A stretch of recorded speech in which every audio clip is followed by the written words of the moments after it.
Gathered together from the cosmic reaches of the universe, here in this great hall of justice, are the most powerful forces of good ever assembled. I'm Batman.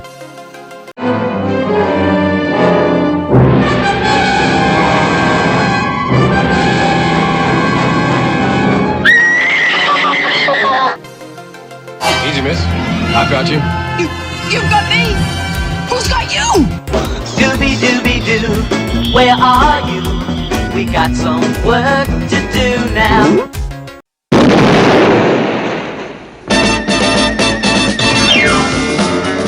Wonder Woman! Wonder Woman! Mr. McGee, don't make me angry. You wouldn't like me when I'm angry. Wait a minute, Doc. Are you telling me that you built a time machine? Out of a DeLorean? I'm Conor MacLeod of the Clan MacLeod. I was born in 1518 in the village of Glenfinnan on the shores of Loch Shiel. I am immortal. I'm Captain Kirk. I'm a doctor. But probably not the one you expected.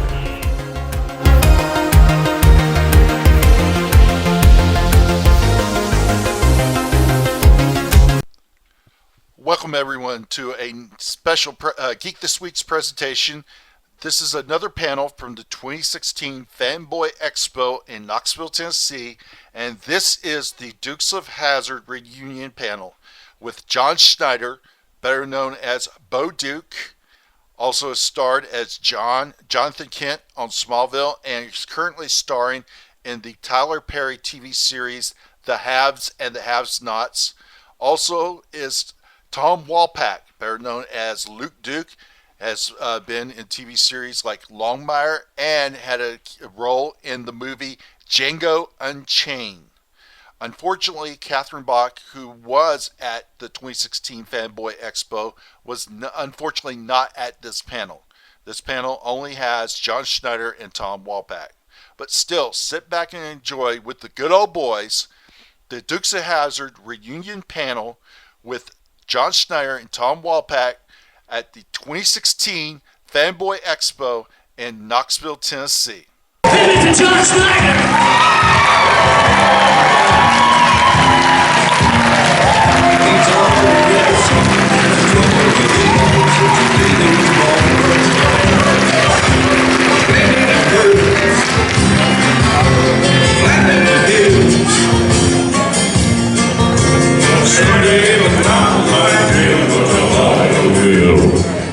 Hey everybody, how are you? We're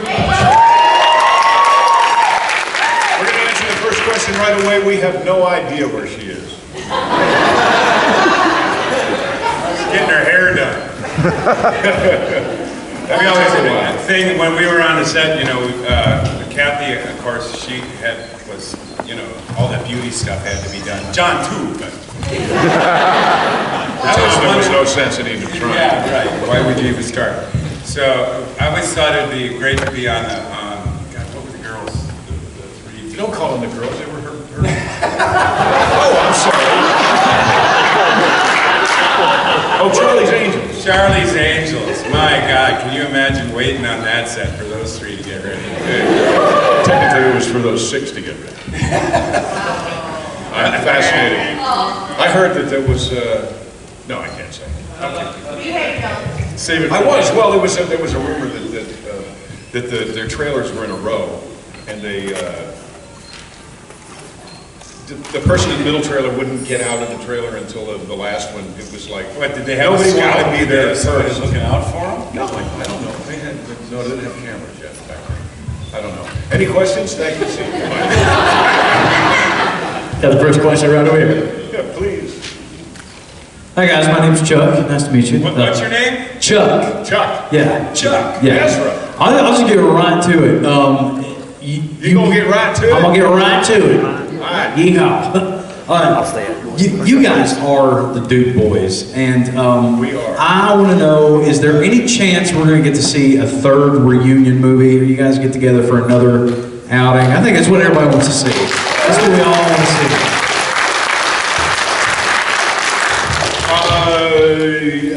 The movie was so awful, I think that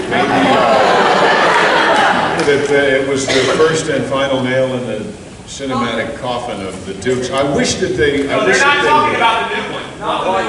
No, I understand. No, I know we did. Well, the Dukes Go to Hollywood thing, not whatever that was called. But I thought I would be up for it, but I honestly don't know that because of the failure of the movie, I don't know that Warner Brothers actually, that the people who own it actually realize the value of the source material. I really don't think they do. And they're the ones who own it. They're the ones who say it ain't up to us. So. Now there's a chance of doing I'd love to do a Dukes-like movie, like do another Collier and Company with the cast of the Dukes in it, to try to dodge the issue, and that could happen. So to speak, Mopar around the issue, that could happen. But and it blows my mind. I don't understand how. I mean, we come to these things all the time, and they're wonderful little kids wearing an O1. How old are you, buddy? 6. There are 6-year-olds wearing Dukes of Hazzard merchandise, wearing the O1, and having a great time watching a show that they feel as excited about as their parents did 37, 38 years ago. And how the people that own it don't realize the value of that is. But they never did. They never did. They didn't like us when we were on. It was the strangest thing. Strangest. Oh, there's that show. Well, it's number 1. Yeah, but it's got dirt roads in it, and I just don't understand. The people that made it, remember Miles? Well, they didn't really understand. They didn't understand. And the people, CBS and Warner Brothers. But you know what? They don't matter. You guys matter. That's true. You guys had a great time. Let's have another question. Dude. Mr. Dude. Mr. Monster Dude. Mr. Hello, Michael. Hello, John. And I have 2 more questions. A, what do you think about a show like The Jeffersons that used 21 racial slurs in one season? And they're still on. And because of the car, they didn't say anything. You know what? I think that's all political BS, and I don't think, I prefer not to deal with it. Again, the show isn't our show to decide what to do with. So, I mean, those kind of decisions are arbitrary. I think that them taking the show off the air, that kind of stuff, I think is like collateral damage that's really unrelated to anything that has to do with the show. But you can see it. You can see it on I do music all the time. Yeah. And we're going to do we got a Christmas show in Gulfport, Mississippi. In December 10th. That's a good idea! It could be. I'll talk to you about that. On the other thing, we live in a very strange time now. It seems like the world has to be up in arms about something every week. Well, maybe to hide, but everybody has to join together against something on a weekly basis. Seems like a weekly basis, whatever is trending. And God forbid something is not trending today, they will find something to trend because it fuels advertising. I mean, it all comes down to advertising and things. So honestly, I really think that the whole, certainly there are people that are upset about that, they're upset about a lot of things, but I think it happened to be a slow news week. Thank God terrible things were not happening that week, and certainly incredibly, amazingly god-awful things have happened since that week that deserve public discussion, that deserve a platform for which people can stand on and be for or against issues. Like, let's discuss whether or not terrorists should be able to buy guns even though they can't fly. Really? Is that what really, is that even a debatable question? But that wasn't happening that week. So that week, the spotlight of what's wrong happened to shine on the top of the general league, I believe. I also believe that it'll all blow over. Well, you can watch it on YouTube. What's even the point? And where there's money to be made, they will make money. Somebody will make money. And so those cars will show up again. Well, we've signed more. Have you not signed more rebel flags since that day? And what it did for the price of General Lee's on eBay. Holy mackerel. Or in Cooters. Cooters, that's right. That's right. It all went. So it's an interesting time. I wouldn't want to live in this time. I had a kid the other day. You are living in this time. You know what I mean. I meant the kid thing. I got you. There was a young man at his parents said he's being bullied at school. What should he do? This was a question at a car show last weekend. Kick their ass. Well,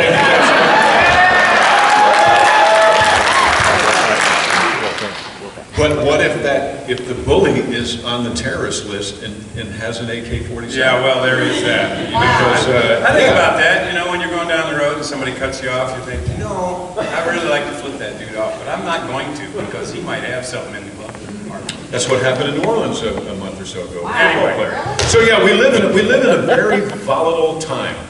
So we have to be careful. I don't think we should be scared. And we all got to look out for each other. We all have to look out. We need the Dukes of Hazzard mentality and, dare I say, morality and family values more today than we ever have. Yeah.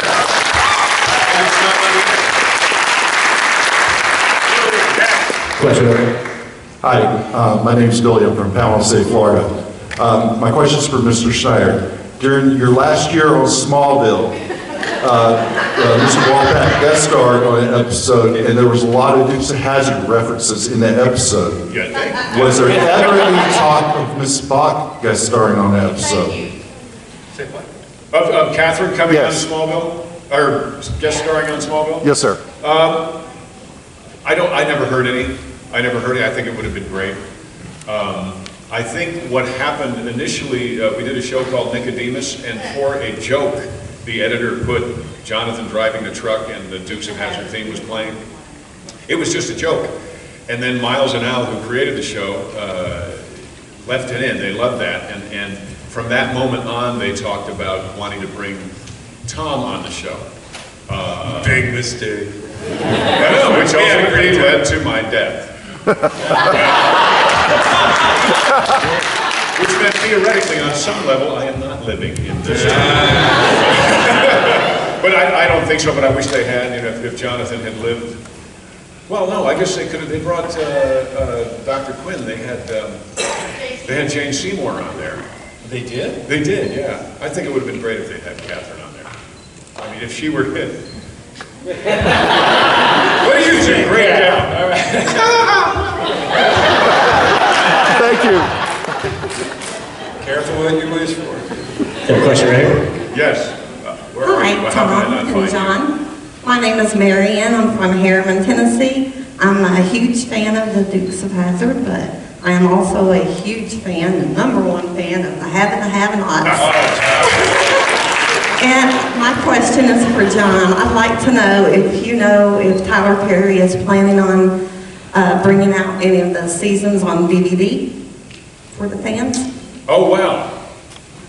I don't, but I know Tyler pretty well, and I would assume that he is, that that's going to come out in a box set. We just had the Binge-a-thon, so they showed every episode of the Haves and Have-Nots Saturday afternoon till Tuesday evening. So I'm sure that they will, and I'm sure it'll be great. I've never seen anyone more aware and concerned about quality of not only the show, but how the show is done, and then I think the packaging of the Haves and Have-Nots will be fantastic. I've not heard about it, but it's got to happen. We just finished our 107th episode. Woo! Yeah. I made it past 100. Yeah. I have one more question. Uh-oh. Are you going to be getting out of jail this season? I don't know. I've been in jail a long time. Not anytime soon. But I have to stay in jail. For those of you that watch the show, you know that Jim Cryer is not anywhere he doesn't want to be. And I have to be in jail so that Yes. When certain things happen outside of jail, I can't be blamed for them because I'm innocent. How about this guy with the headband? He's been holding his hand up. Yeah? Yeah, I'm Matt from Monroe, Louisiana. Matt from Monroe? Yeah. You guys both got to direct episodes of Dukes of Hazzard. He did a bunch. He did a bunch. They made you do the last one, I'm assuming. They made me. He wrote it. I begged. I wrote it. Yeah, that's why it was the last episode. Why don't let you get one? I'm kidding. I don't know. You were too busy. Was that your first time directing anything? It was my first time directing, yeah. Okay. Tom, what about you? Was it I'm trying to remember. I think so, yeah. But, you know, we wouldn't have gotten those if we hadn't had our little strike. That was one of the things that resulted from that. And I had a great time doing it, I must tell you. It was the most fun you can have with your clothes on. It was just amazing. And everybody in the cast, I mean, Jim directed a couple, and Denver directed, and did Sorrel? Yeah. He did the alien one. Well, it was, one of the cool things about it was that the cast was so respectful of you while you were doing it. Yeah, I mean, there are some casts that would not work at all, because somebody would sabotage them.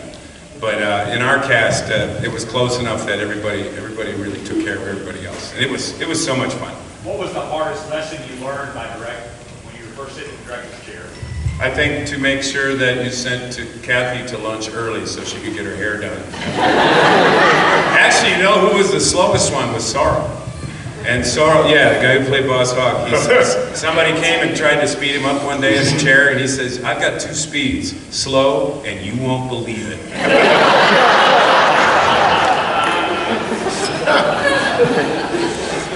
The hardest thing about, the thing you realize about directing is that you're really, on a television show especially, is you're directing a schedule.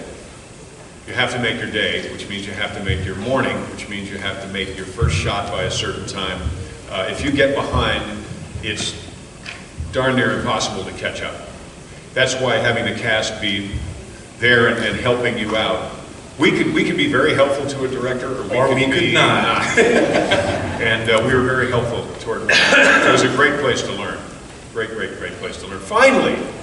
Yes, I'm a really big fan of Smallville and Dukes of Hazzard. I love Tom and Longmire. Can you talk a little bit about doing Longmire? Well, I think they do an amazing job. She's talking about Longmire as a TV series. It's a Western procedural. He's a sheriff, I guess in Wyoming, I think. And I'm a sheriff in the neighboring county who is a burr under his saddle, so to speak. And it's a really cool show. They shoot it in New Mexico, which is actually part of the real draw for me. Going out there and taking a couple extra days and renting a bike and riding a motorcycle around. But they do a really good job. I think their show is a really good example of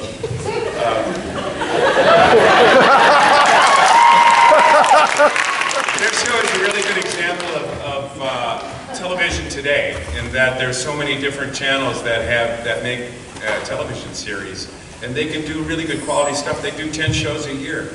So, and they have a blast. They have a really good time, and it's one of the good parts of the way television is now. Back when we did it, you know, there was 3 channels and maybe PBS. But it was amazing. Tinfoil on the rabbit ears.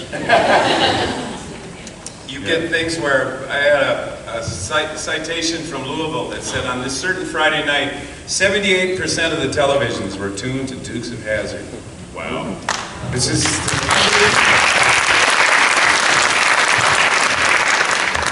Hi, I'm Mary from Nashville, Tennessee. Hi, Mary. I'm a really big Waylon Jennings fan. Oh, excellent. Who isn't? Did you all get to hang out with him ever, with him being a part of it? Because when I hear his voice, too, I think about the Dukes of Hazzard. Yeah. He did all the Balladeer he did, certainly, and we were occasionally around. He came to the studio to do that sometimes. But we did a wonderful episode. Wasn't he in 2 different ones? It might have been 2. One where they stole his museum, had a traveling Waylon Jennings museum, which was a tractor trailer, but the set we shot on was like a triple wide trailer. Like you walked in and all of a sudden it was like a football field. Yeah. So it was great. We did get to hang out with him quite a bit. And it was wonderful to meet him. And Jesse. He had held a little autograph or a little note to Bo in his pocket through a bunch of concerts. And when we met at Warner Brothers, he said, "Whoa, wait a minute, Hoss, we pulled this little thing and it looked like it'd been through the wash." Probably had a little. He said, "I told this little what do you call everybody? The kids? I don't know. Had some name for everybody, you know, Hoss and Deacon. Remember that big old guy? Yes. Deacon? Oh my gosh." So he handed me this thing and he said, "Okay, now it's not my responsibility anymore." So throughout being one of the greatest and most popular singers of all time at that time, he still held on to this little piece of paper from a 6-year-old because he promised he'd give it to Bo. He was, which was not the impression you got of the outlaw Waylon Jennings. He was a high school fullback in Texas. Wow. Yeah, he was a fullback like I was. And there were times where I would go see him on the road and he would, I would take the canisters of film and we would go and we would do the Balladeer stuff in the studio, say in San Diego or something like that. And he came to my house and I made him ribs. I made him barbecue ribs. There you go. You're next, young lady. This young lady is right here. Which one? I'm Georgia from. You are Georgia? Georgia? I was wondering, did you ever get hurt trying to get through the windows of those cars?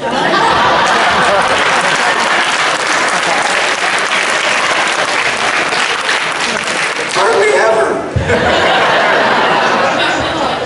I had one time I was trying to take a bomb out of the front seat and I ran up there and I reach in and I clip my tooth on the top of the door and threw the bomb away and it blew up and I was going, oh my God. Sent me to the dentist.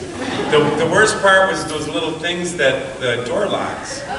Sometimes when they would take the plastic part off and leave the metal stems. Don't worry, we took care of it. Okay, action. Thank you. I blinked. That would hurt. That would hurt. And there's another little piece if they took, because we would get some bolt cutters from somebody, and then we would pull the thing up and cut it and then push it back down. Of course, now you're trying to open the door. Yeah, and we don't care because we get in and out of the windows. But go to a 375-pound Teamster and tell them to go in the window. That's a whole different story.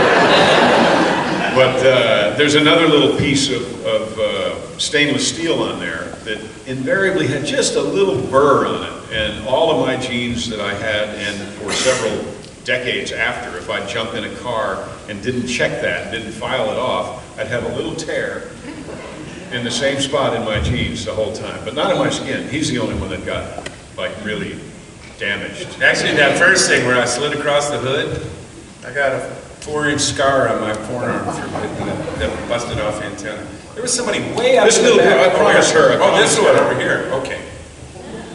I think we know her. How long did it take y'all to get Boss Hogg in his fat suit? We actually didn't help that process. I didn't. I don't know if Tom did. We did stuff him in the window of the General Lee one time. We did, that's true. That's true. Stuck him in the back window with the roll cage in there, with the roll bar in there. I'm so glad you know that he wore a fat suit.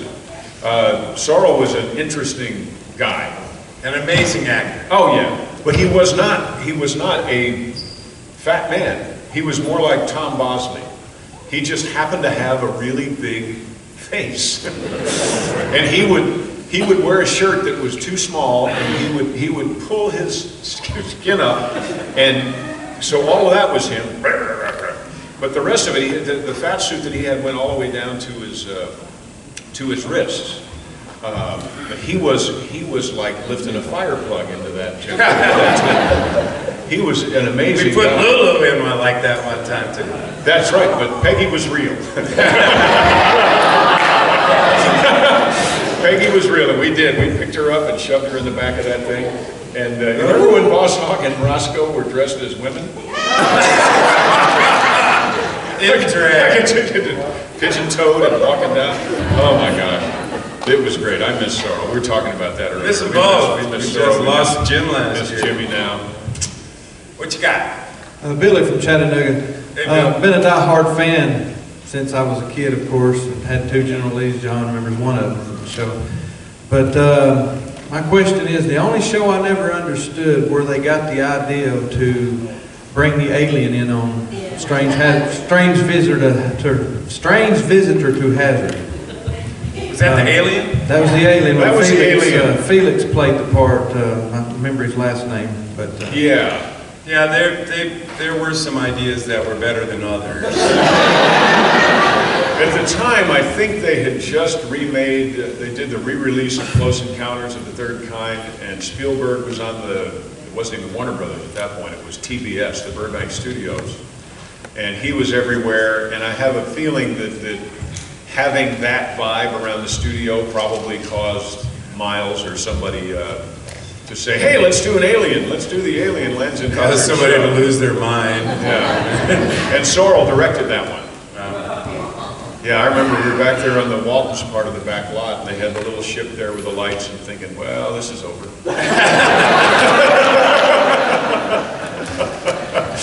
Yes, sir. Or wait, we got to follow I'm over here. We got to follow him. How can I not see you? I stick out. It's like a salad. All right, guys, we've got time for one last question. Hi, I'm Amanda from Harriman, and I'm a small town, from Harriman, Tennessee. Oh, Harriman. Harriman, yeah. And I'm a small town actress, and I know all the funny things that can go on backstage and everything. What is the funniest thing that's ever happened backstage? We didn't have a stage. Well, on behind the scenes, yeah, sorry. Not teasing. I think it's always funny when it's so hard to explain, but you would know. I was doing Grand Hotel, and somebody made a mistake on one of their lines, and I tried to fix it. Yeah, right. And it's real time, and they said something about Prince Albert or something, but they made a mistake and said Prince Charles. For some reason, I felt I needed to change the name. And I realized after it came out of my mouth that there were like 8 other references to what I was supposed to have said coming up, and none of them worked anymore. And it was friendly fire. I mean, I was trying to help. And I said Prince Charming, and somewhere during that show that night, one of the swing understudies put together a Prince Charming suit and was standing in the standing up like that, and I'm I'm the Baron, right? And I turn and I look, and it was that was the most fun. I mean, the show was fun, but that was a lot of fun when it's always when things go wrong that it's most fun, and I think that's the same way for an audience when people seem to. Well, what the cool thing, I think, for an audience, you always have to remind an audience, is that the people that are in the audience that night, they're the only ones who ever see that particular show. The show is different every night. Yeah. I had an episode, I was doing a show that was called I Love My Wife. And that's before Dukes. Yeah, that was in '78. And what was it like working with like real candles on the floor? You know what, John? No. Guess what? Shut up! Anyway, I planned the kind of the straight guy, the leading guy, and there was a guy who played the comic guy. And the 4 of us are going to get into bed, us and our wives. This was the conceit. It was a takeoff on Bob and Carol and Ted Mouse when they were having it was a big deal.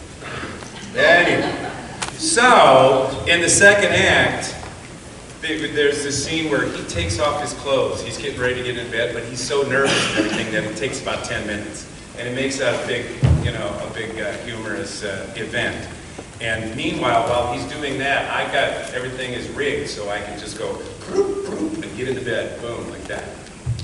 Well, I wore a dance belt under boxer shorts underneath my clothes. So one time I went out there and he's doing his slow tease, taking off his clothes, and I'm standing there realizing that I have no boxer shorts on.